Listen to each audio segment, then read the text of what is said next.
जब मिले थे हम पहली बार, तुम करीब आए थे मेरे।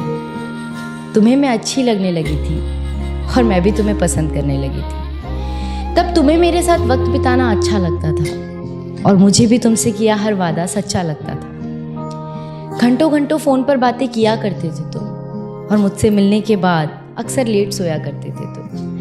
हर बात पर तुम मेरे लिए केयर दिखाते थे। रूठ जाऊं मैं कभी तो तुम झट से मनाते थे। 25 से 30 किलोमीटर तक रोज मुझसे मिलने आया करते थे और उसके बाद मुझे घुमाने भी ले जाया करते थे।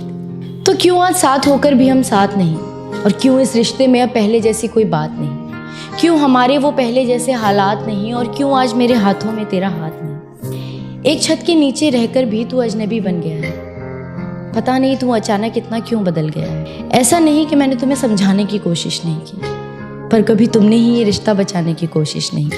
एक अरसे से जिंदगी को ऐसे ही एडजस्ट कर रही थी और जो हो रहा था मेरे साथ उसे बेमन से एक्सेप्ट कर रही थी, और तू मेरी इसी बात का फायदा उठा रहा था। मैं दिल लगा रही थी, तू दिमाग चला रहा था।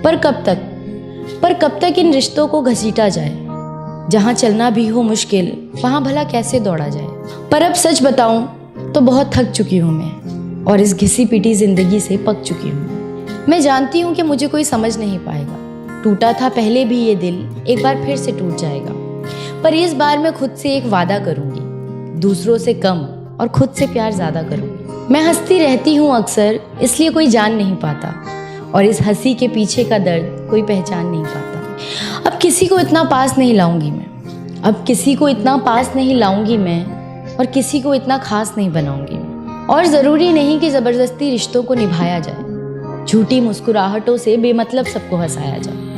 हम अक्सर ये सोचकर चुप हो जाते हैं कि लोग क्या कहेंगे, रिश्तेदार क्या कहेंगे, पर जिन्होंने कभी आपका दर्द जानने की कोशिश तक नहीं की, आप उनसे क्या उम्मीद रखेंगे? और इस दर्द में रहना है या इससे बाहर निकलना है, इसका फैसला सिर्फ आप कर सकते हैं। ज़रूरी नहीं कि अगर आपके पेरेंट्स के एक्सपीरियंस अच्छे हों तो आपके भी होंगे, उनके डिसीजंस अच्छे हों तो आपके भी होंगे। जिस सिचुएशन को आप फेस कर रहे हैं उसे आप ही बखूबी जानते हैं और कोई नहीं, और जो आपको समझता होगा वो आपकी सिचुएशन को भी समझेगा।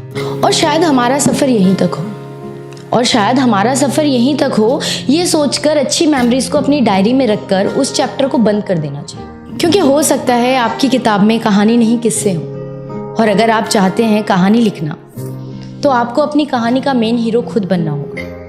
क्योंकि अगर आप किसी और को अपनी कहानी का मेन हीरो बनाएंगे तो आपकी कहानी अधूरी रह सकती है, लेकिन अगर आप खुद अपनी कहानी का हीरो बनेंगे तो आपकी कहानी ज़रूर मुकम्मल होगी।